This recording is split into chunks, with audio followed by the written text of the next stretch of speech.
One of the coolest feelings in the world is when you're giving your best to something and you can't accomplish it. And then there's a second person that comes and gives their best and you work together as a team and other people contribute as well and you synergize to do something that individually none of you can do. So in other words, the value is greater than the sum or the addition of all the parts put together.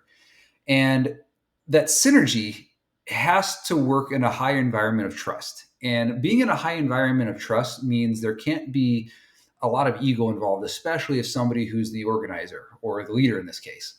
I read a funny story about how there was a naval officer who recently took over a very low performing ship, and the ship was very new to him, and he ordered the chief engineer to do something that was literally impossible to do. It was like put the engine at a certain amount of reps per minute so the speed would increase a certain amount. And the chief engineer kind of looked sheepish, and he turned around and told the crew that was doing the gauges and told them to do it, and they kind of didn't do anything. And when the captain of the ship was like, "What the heck? Why aren't we doing this?" Then eventually the chief engineer said, "It only goes up to XYZ, and you asked for it to go like two times faster than that."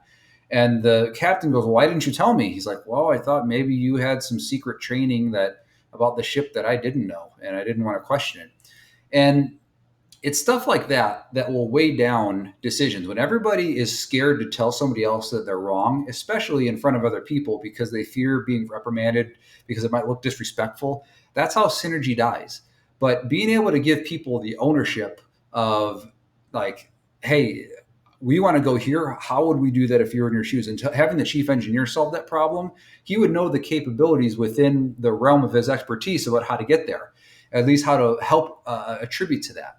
So I guess the question is, when you're doing anything, whether it's coaching, leading a team, whether you're just part of a larger project that has to contribute to a greater sum or to a greater total than you can individually contribute, are you permeating a culture of fear, or are you letting people allow you to tell you that you are wrong and there might be a better way to approach this?